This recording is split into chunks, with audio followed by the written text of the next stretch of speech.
Sir నమస్తే అండి. నమస్తే. ఎలా ఉందండి రాష్ట్రంలో కాంగ్రెస్ పరిపాలన? సంవత్సరం దాటిపోయింది. ఆల్రెడీ ప్రజలకి ఏమైనా మంచి జరిగిందంటారా? కాంగ్రెస్ ప్రభుత్వం తన రాజకీయ ఆధిపత్యం కోసం, సీఎం కుర్చీ కోసం, తన స్వార్థపూరిత రాజకీయాల కోసం తెలంగాణ ప్రజల్ని ఏ విధంగా మోసం చేసిందనే ఈ పరిస్థితి ఈరోజు రాష్ట్రంలో ఏ నలుమూలన చూసుకున్న, గ్రామాలను చూసుకున్న, పట్టణాలను చూసుకున్నా మనకు కళ్ళకు అద్దినట్టు కనిపిస్తుంది పరిస్థితి. కాంగ్రెస్ పార్టీ తెలంగాణ ప్రజలకు ఏ విధంగా మోసం చేసింది, ఏ విధంగా మోసపూరిత హామీలతో కాంగ్రెస్ పార్టీ గద్దెనెక్కి ఈరోజు తెలంగాణ ప్రజలను అన్యాయానికి గురి చేసిందనేది ఈరోజు తెలంగాణ సమాజం అంతా ముక్త ఖండంతో దీన్ని ఖండిస్తున్నది. ఓకే. రైతులకి ఏమన్నా మరి చాలా సమస్యలు, చాలా హామీలు ఇచ్చారు. రైతు బంధు, రుణమాఫీ అని ఇచ్చారు, బోనస్ అన్నారు. ఏమన్నా జరిగినాయి అంటారు రైతులకి ఏమన్నా? కాంగ్రెస్ పార్టీ ప్రధానంగా అన్ని సామాజిక వర్గాల వాళ్ళలో చూసుకుంటే ప్రధానంగా మోసం చేసింది రైతు వర్గానికి. ఏ విధంగా అంటే రైతులకు లేనిపోని హామీలు, రుణమాఫీ చేస్తామని, తర్వాత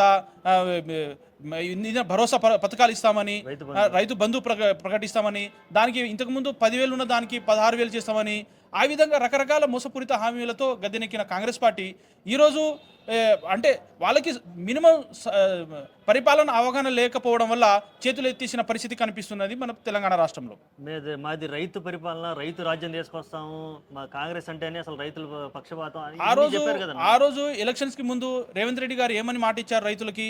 మీరు ఇప్పుడే వెళ్ళి మీ రుణమాఫీకి సంబంధించిన బ్యాంకుకి వెళ్ళి మీరు డబ్బులు తీసుకురండి, అప్పు చేసుకోండి, దానికి వచ్చిన 100 రోజుల లోపనే తెలంగాణ కాంగ్రెస్ ప్రభుత్వం ఏర్పడ్డ 100 రోజుల లోపనే ఉన్న రుణమాఫీ చేస్తని హామీ ఇచ్చిన పరిస్థితి మీకు అందరికీ తెలిసిందే.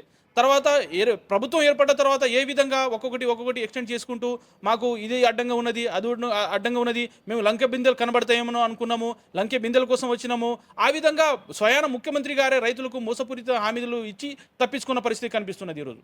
ఓకే. ఇక ఏదైతే సంచలనం సృష్టించడానికి అని చెప్పి హైడ్రా అనేది తీసుకొచ్చారు, దానివల్ల హైదరాబాద్కి ఏమైనా ఉపయోగం ఉందా? లేదంటే ఏమైనా వచ్చే కంపెనీలు వెనక్కిపోయా, లేకపోతే రియల్ ఎస్టేట్ ఏమైనా పడిపోయిందా?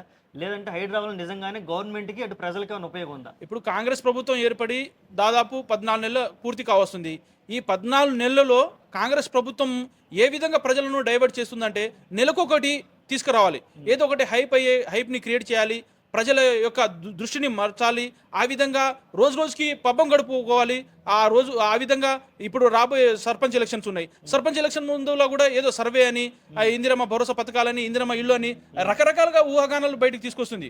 కొన్ని రోజులు హైడ్రా అని, నేను రాగానే హైదరాబాద్ క్లీన్ సిటీ చేస్తాను, నేను ప్రపంచంలో ఉన్న ప్రధాన నగరాలకు పోటీ పడే విధంగా నేను చేస్తానని మాటిచ్చి తర్వాత హైడ్రా అని పాపం పేదల బతుకులను ఏ విధంగా ఛిద్రం చేసిందనే ఉద్దేశం పరిస్థితి మన తెలంగాణ ప్రజలు చూశారు.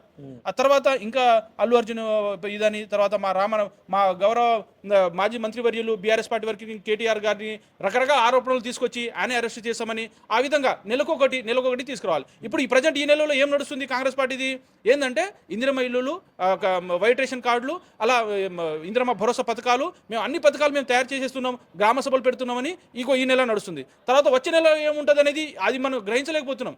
కాంగ్రెస్ పార్టీ ఏ విధంగా ప్రజలను మభ్యపెట్టుకుంటూ పబ్బం గడుపుతున్నది అనేది మనం గ్రహించలేని పరిస్థితి నెలకొన్నది.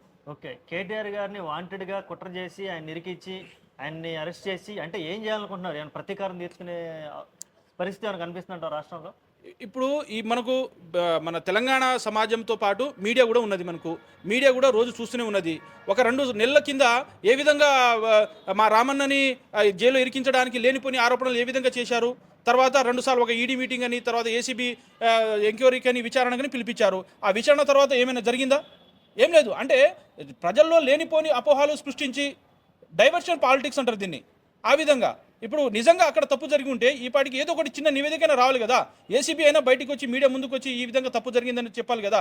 ఈడీ అయినా బయటకు వచ్చి ఈ విధంగా వచ్చింది, మేము ఈ విధంగా సమాన్లు జారీ చేస్తున్నాము, మీరు తప్పు చేశారనేది ఒక చిన్న పాయింట్ అయినా బయటకు వచ్చిందా? ఇప్పటివరకు రాలేదు. ఎందుకంటే ఇది డైవర్షన్ పాలిటిక్స్లో భాగంగా ఈ విధంగా చేస్తుంది కాంగ్రెస్ ప్రభుత్వం. ఇక్కడున్న కాంగ్రెస్ ప్రభుత్వం అక్కడున్న బీజేపీ కేంద్ర ప్రభుత్వంతో జతకట్టి ఇక్కడున్న ఈడీని మళ్ళీ ఈడీ మీటింగ్ అని, ఇప్పుడు ఇక్కడున్న కేసు యొక్క నిరాధారణ ఆరోపణలు అది నిజం కాలేదు, అంతలోనే ఈడీ ఎంటర్ అయింది. ఇట్లా చూస్తే రకరకంగా ఏంటంటే బీఆర్ఎస్ పార్టీని బలహీనపరచాలి, బీఆర్ఎస్ పార్టీ కార్యకర్తలకి ఏదో ఒక విధంగా భయపెట్టాలి, ఇక్కడ పార్టీని రోజుకు దిగజార్చుకుంటూ పోతే దాన్ని మేము సొమ్ము చేసుకొని మళ్ళీ ఇంకోసారి అధికారానికి వస్తాము అనే దురుద్దేశంతో కాంగ్రెస్ పార్టీ ఉన్నది ఈరోజు. సంవత్సరంలోపే మరి స్థానిక సంస్థల్లో లేదంటే పంచాయతీ ఎలక్షన్స్ పెట్టాలి కదా, ఎందుకు ఇంకా ముందుకు రావట్లేదు వాళ్ళు? వాళ్ళకు పరిపాలన అనుభవం ఉంటే పరిపాలన నిజంగా తెలంగాణ ప్రజల శ్రేయస్సును గురించి తెలంగాణ ప్రజల బాగోగులు చూసుకునే పరిస్థితి నిజంగా ఉంటే ఈ పాటికి స్థానిక ఎలక్షన్స్ కూడా అయిపోవాలి. ఇప్పుడు గ్రామాల్లో సర్పంచ్ లేక దాదాపు 6-7 నెలలు అయిపోయింది సర్పంచ్లో రాజీనామా చేసి. ఇప్పటికీ కూడా అటువైపున స్థానిక సంస్థల్లో పంచాయతీలలో ఎలక్షన్స్ పెట్టి మళ్ళీ స్థానిక పరిపాలన తీసుకురావాలనే ఉద్దేశం కాంగ్రెస్ పార్టీకి కనిపిస్తలేదు. ఓకే, ఒకవేళ ఇప్పుడు జిహెచ్ఎంసీ ఎన్నికలు ఉన్నాయి, త్వరలో రాబోతున్నాయి, వాటికి ఎలా ఉంది కార్యాచరణ? బీఆర్ఎస్ తరఫున ఎలా ఉంది? ఎలాంటి బుద్ధి చెప్పే అవకాశం ఉందంటారు? ఎలా నిర్ణయాలతోటి? ఇప్పుడు కాంగ్రెస్ పార్టీకి ఒకటే ఉంది, ముఖ్యంగా స్థానిక ప్రజలను అంటే గ్రామాలలో ఉన్న గ్రామీణ పేదరిక ప్రజలను ఏ విధంగా మోసం చేసుకుని మనం సర్పంచ్ ఎలక్షన్లో స్థానిక ఎలక్షన్లో ముందుకు రావాలనే ఆలోచనతో ఆ దృక్పథంతో పనిచేస్తుంది కాంగ్రెస్ ప్రభుత్వం. తర్వాత దాని గురించే ఇప్పుడు రేషన్ కార్డులని, ఇందిరమ్మ ఆత్మీయ భరోసా అని, తర్వాత రైతు భరోసా పథకాలని, ఇట్లా రకరకాల పథకాలతో ముందుకు వస్తుంది. అది కూడా ఓన్లీ కేవలం ఏంటంటే లిస్టులో పేరు ఉన్నంత వరకే రాసుకోవడానికి, మేము మీ పేర్లు నమోదు చేశాము, మీరు మాకు ఖచ్చితంగా మా ఓటేస్తేనే మీకు రాబోయే రోజుల్లో ఇందిరమ్మ ఇళ్ళ పథకాలు వస్తాయి, రాబోయే రోజుల్లో మీకు వైట్ రేషన్ కార్డులు వస్తాయి అనే ప్రజలను మభ్యతి పేర్చే రీతిలోనే పనిచేస్తుంది ప్రస్తుతం.